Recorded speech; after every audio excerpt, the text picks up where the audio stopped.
Hi everybody, my name is Bookie and I'm here for the Good Eve channel. And today I'm going to be talking with us about 8 money traps you should try to avoid. Now, why should you listen to this video today? Well, what is a trap? It's something that trips you up, causes problems for you, and potentially destroys all your progress. So definitely, once we hear the word trap, you should be interested in avoiding them at any cost. And that's what I'm going to be talking about today. Financial traps, money traps. They're everywhere waiting to trip us up. So before I get started with the first money trap that you should try and avoid, I want you to like this video. Please subscribe and share it with 8 people. Since I'm giving you 8 points today, share it with 8 people. All right, so on to the video.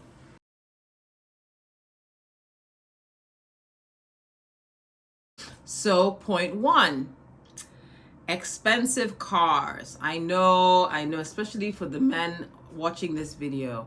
Your cars are your babies. You love them. You name them. You know, they carry you everywhere you need to go. They make you feel cool. They make you look cool. But expensive cars are a serious money trap. From the car purchase itself, to the taxes you have to pay on the car, to the amount of fuel they typically consume, to the parts, maintenance of parts, to the cost of their paint job, because you're driving them on these Nigerian streets. They may get scratched, likely will get scratched. Everything that has to do with these cars are expensive. I mean, I can't imagine buying a super expensive car, for instance. And I'm not going to name anyone because they've not paid for sponsorship in my video.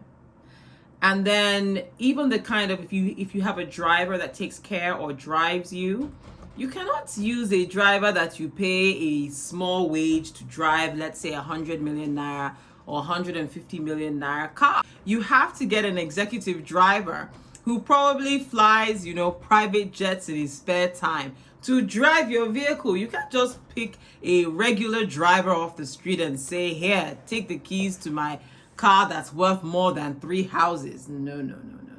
You're not going to be able to do that. So everything about where you live, where you park the car changes depending on how expensive your car is. So one of the things you need to really think about, why is it a money trap? Because of all the things that come with it. The fueling of it, the insuring it, the taxes you pay on it, the person who will help you look after it and care for it, everything that comes is just increased by exponential, multiples. So that's a big money trap that you should try and avoid. Overly expensive, unnecessarily expensive cars, unless you like traps. All right, second money trap that you should avoid is too much partying, entertaining, eating out. Look, we're in Lagos, Eko. We love to live. We love to party. We love to celebrate. I feel it. I love the vibe. However, too much of a good thing is a bad thing. So definitely, I want to just say, balance it. And why is this such a money trap? Every time you go to a wedding, every time you go to an event, you need new clothes, you need to do makeup, you need new hair, especially. And also that if you are a decent, responsible gift, you're going to want to make an impression. So you're going to want to give a gift or commit some money towards the event. And when you're eating out, of course, it's costly. You're paying a lot in bills for eating out, especially if you're eating out in the trendiest and newest places in town that are very, popular and Instagrammable. So you really want to be thinking about how to strike a balance with that. So it's lovely. You should definitely support family, go to events. I didn't say that, but strike a balance. There's some people whose events you go to, you don't need to be there. You don't need to be there. So you know what? Take a break. Sit at home. Spend time with the family. But you need to strike a balance with all this eating out, entertaining, going out. I'm telling you, it's a major, major money trap. Third money trap, consumer debt. Oh. And right now, historically in Nigeria, like 10 years ago, it was notoriously difficult to get loans unless you worked for like a multinational well-established indigenous business. But now, I mean, banks are practically, there's so many loan apps. Banks are practically throwing money at you. They're practically begging you. I can't tell you how many times my account officers have called me asking me to take a loan. Things are totally different now. And so it's very, very easy for you to get caught up in consumer debt. You're taking out a loan to buy a TV because my TV got bad. You're taking a loan to buy a new phone. You can take a loan they'll just give you the money, just say you need it. And they'll give it to you. They're not even asking. They just want to know you have the ability to repay. And what have you used these loans for? Are they helping you make money? Are they investments that are going to generate income for you?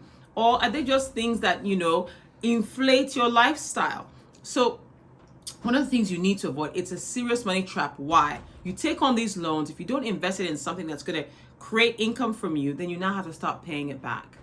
So yes, you get this money up front and it feels good. You have this, splashy week or month where you spend all this money, but every other month thereafter, you're paying the bitter price of taking out this loan.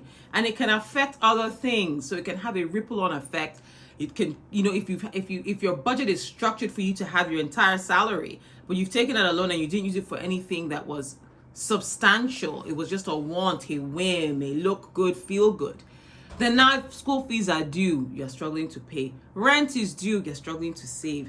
You have other things you need to commit to, you're having problems. An emergency happens, you're all of a sudden you're unsteady on your legs. So consumer debt, all these credit cards, personal loans, payday loans, if you don't need them, run. In fact, even if you need them, run away. Find another way. Remember, build your emergency fund, very key. Anyway, back to money trap number 4. Expensive partners. And this is for all you single people out there, you single Pringles. Run away from partners that are expensive. If you're a woman and you're dating a guy, he's expensive, run away. If you're a man dating a woman and she's expensive, run away. Look, and if you know that you're expensive, run away from yourself. Okay, let me take a step back. Look, don't do beyond what you can do. Or as we say in Nigeria, don't do beyond yourself. If you are rich and you have it like that, then you can date an expensive guy, you can date an expensive girl, no problem. You can even date the two. Hey, no judgment. However, if you know that it's going to take your whole year's salary to take her out once or to just simply buy her a phone, you shouldn't be dating her or him. Clearly, you're going beyond yourself. And if that's the expectation of the kind of partner that you have, then you're going to have problems. The relationship will eventually break and you'll be broke. So avoid expensive partners, or I should qualify to say avoid a partner you can't afford. Date within an income bracket that you can afford, within reason, and there shall be peace and appreciation and gratitude for what it is you're able to do on the realistic salary and budget. Okay? Number 5, money trap is not saving money. A lot of people spend everything they have and then some. And this is such a dangerous money trap because the idea behind saving is it gives you that cushion for a rainy day, for if you have a crisis. That's what the savings are there for, to build up a reserve, to build a future. So you're stealing from your future self. That's in essence what you're doing, to live it up today. So not saving money, not taking that time, that discipline to save. Ooh, it's a big money trap. But it's a money trap that will manifest in the future. You may not realize it today. You may think, oh, I'm able to settle everything, I'm balanced. But in the future, you're going to kick yourself because you didn't take the time to make a plan and put money away for your future self. So definitely, it's another big money trap, is not saving. Money trap number 6, buying a home that's too expensive. So this is for you home buyers, you real estate gurus, you lucky you that's been able to buy your own home. And it's time to buy this house and you're looking at it and you're like, I'm going to buy the most house I can afford. If you're buying a house on credit, which is with a mortgage, with debt, you don't want your repayment plans to be more than 25% of your monthly take home. And this is separate from your leave allowance and your housing allowance. You have all those bulk payments. I'm talking about the money that hits your account every month. You will have cash flow problems. If it's more than 25%, you will have serious cash flow problems. You will always be begging. You will always be borrowing. Well, as we say, in Jesus' name, you will not beg. But someone who is in this situation will always be begging and borrowing because they'll have serious cash flow problems. It's what they call being house rich, but cash poor. You want to make sure that whatever home you're taking, if you have to take out debt to buy a home, this is for those of you taking out debt, don't let your mortgage payments be more than the equivalent of 25% of your monthly salary. Once you do that, you'll be able to manage your cash flow on the rest of the 75, plus be able to save. Because think about it, let's break down an average pay. You earn 100 naira a month, you spend 50 naira paying your mortgage. You're supposed to say, let's say you're religious or a moral person, you decide, I'm going to give to charity 10%. So you have 40% left. It's already looking dicey. Then you're supposed to save at least 20%. So you're saying you're going to live on 20% for the rest of the month? Of course not. You'll be a begging and not you. They will be a begging and a borrowing and crying and asking for help here and there. So you don't want to do 20, even 25% is a bit tricky, but you really don't want, 20% is the upper limit of what you can do. 20%, even better. All right, money trap number 6. I've done number 6, money trap number 7, not investing. So you managed to save. Money trap number 7, not investing. So you managed to save, you managed to put money away. Good for you. You have a home that's not too expensive. Good for you. And then you're putting these savings in an account and you're not investing any of it. Why? The only way to get your money to work for you is to take the money and put it to work. Why would you have an asset and it's laying fallow and depreciating every year, i.e. losing value in the real sense every year? No, that's a big money trap. If you think about all the money you've lost by not getting, lost interest, lost potential returns on investment, no. This is a money trap you definitely want to avoid. Not investing, you should not be caught near it. So make sure whatever money you have a plan for how it can generate returns for you, not just sitting in a savings account. All right, money trap number 8. Avoid investment scams. Oh my goodness. Oh, there's so many reasons why this is a big money trap. One, they sell you a dream which has pumped you up to believe, I'm going to be rich. In 1 month, I'm going to be rich. I'm going to double my money. So they've pumped you with all this false happiness. And then when it falls apart, you not only fall back to the level you were, which would be okay, but you now get depressed. So you fall below the level of emotional and psychological level that you were before. So there's an emotional blow that knocks you out. That's number 1. Number 2, you've lost your money. Plus the interest, you've lost it. Number 3, you spend so much energy trying to resolve it, especially if the person who scammed you is even around. So you call the police, you call friends, you call people that know him. Maybe you try to impress upon this person. You exhaust all this energy trying to get it back. Energy that you could use earning a legitimate income and investing in reasonable, investments that give legitimate and reasonable, moderate returns. You abandon all that because you're chasing this pipe dream, because they sold you the pipe dream. You feel cheated. You want to get revenge. And you become distracted. And then it's exhausting. I mean, it's like a vortex of hell. Please avoid investment traps for so many reasons. Sometimes in the bid to resolve the issue, you make things worse for yourself. And you end up spending more money to pursue bad money. There's no need putting good money after bad. Avoid.